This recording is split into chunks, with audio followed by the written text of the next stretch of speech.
Hello everyone, Equipment War here, and welcome to a gameplay commentary on my Crit Blade Flurry block build. I think actually gonna call it. It was a while ago since I played this character, so... Well, I figured out, well, let's do another gameplay on it, and... wait, let's give it a second. Sorry for the sound there.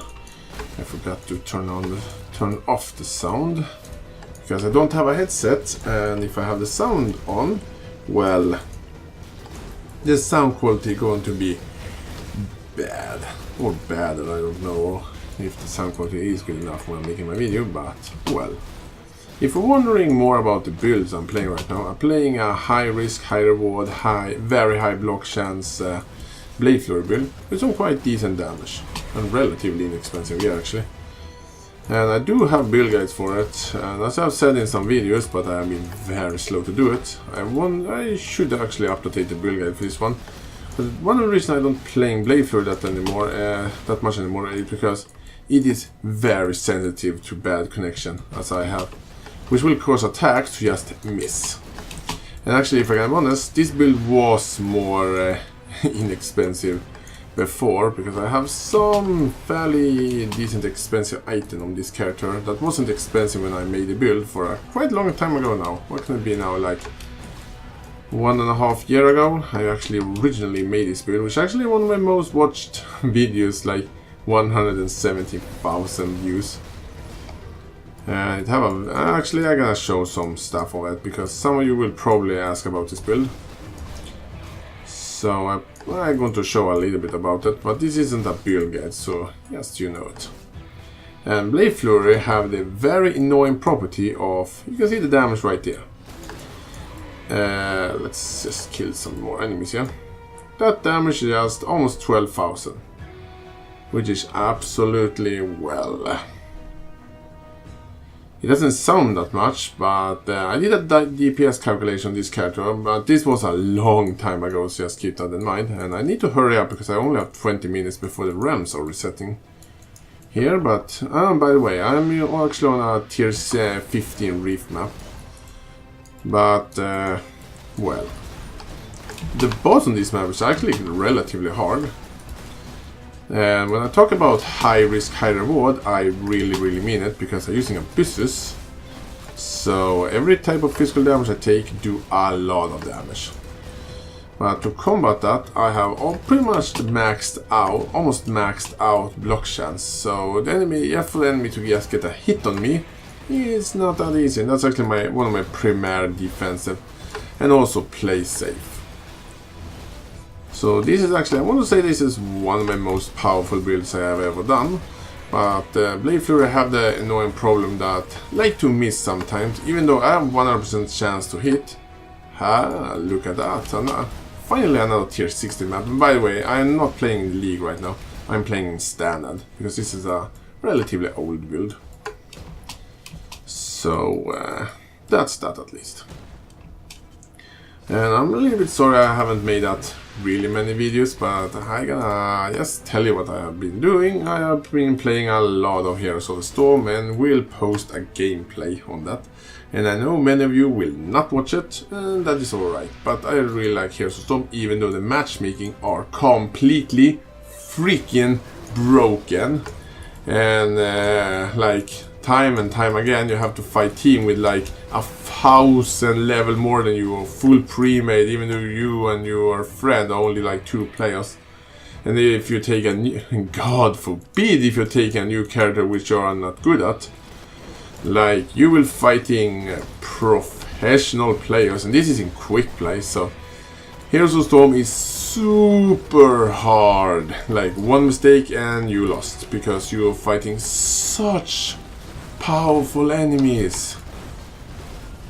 So, which makes it very hard. Still enjoyable, but super hard. One mistake and you're done. You lose.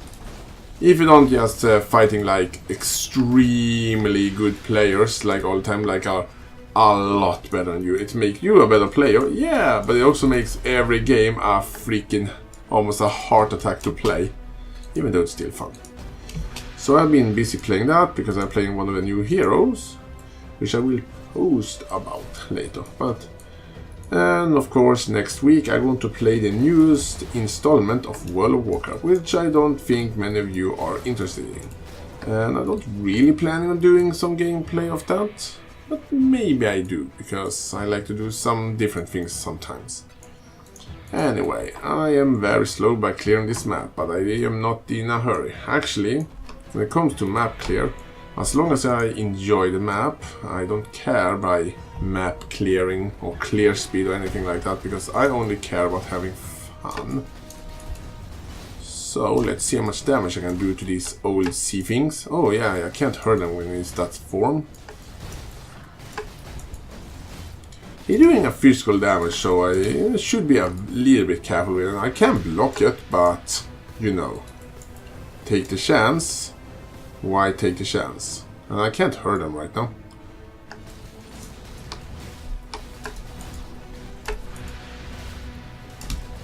He need a lot of luck to actually be able to just hurt me. Oh yeah, you're doing that thing again.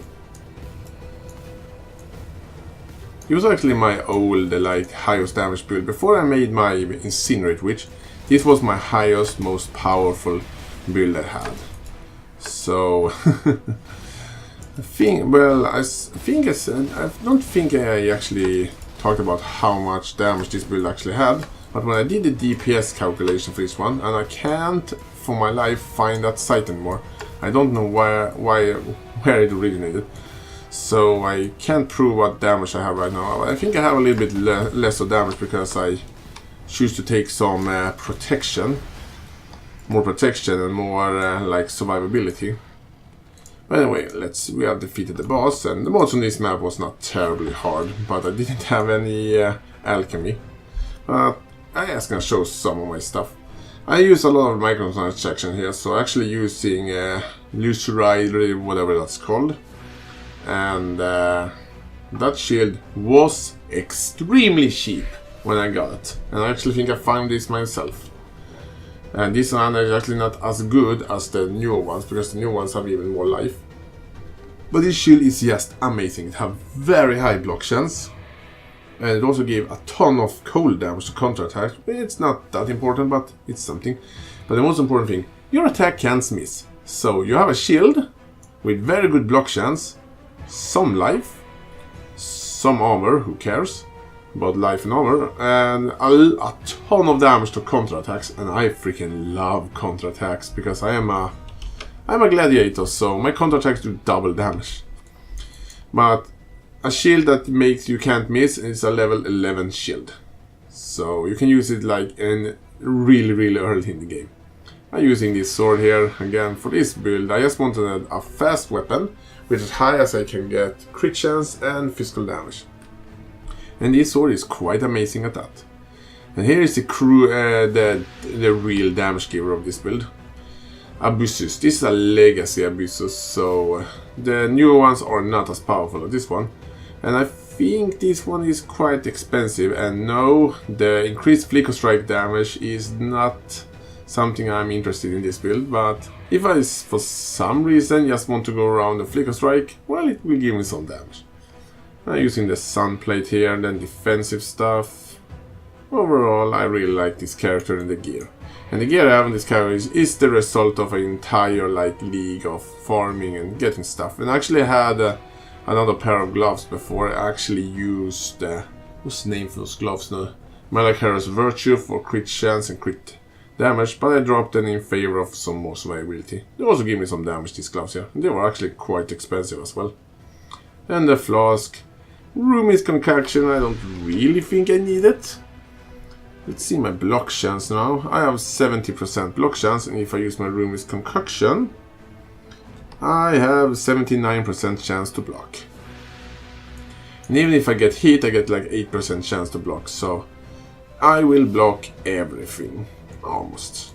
I can almost say I will block everything. So that's, yeah, and the skills I'm using, Blade Flurry, melee physical damage, physical to lightning, added fire damage, increased critical strikes, and elemental damage with attacks.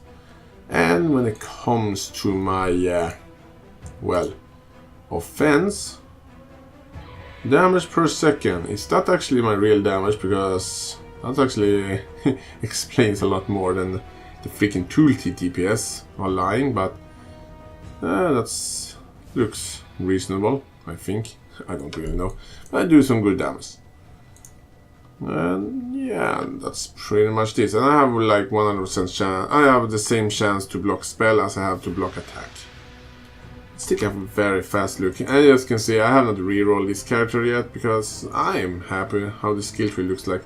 Could probably take a lot more damage. I could take, for example, berserking, and you know, I also could take straight strong arm, but I went for a more survival focus setup instead. And I like this skill tree. And oh yeah, I actually took that one. I didn't take Outmatch and Outlast because I don't dual wield, which means that I will only get one of the effects. Still good, but Blood AI, quite nice. And I meme enemies, so yeah, why not? Anyway, I hope you guys like this short little video here. I had some fun with some of my old builds. I should really update my build guide for this one. But I will see what I will do and when I will do it. Anyway, thank you for watching. See you guys soon.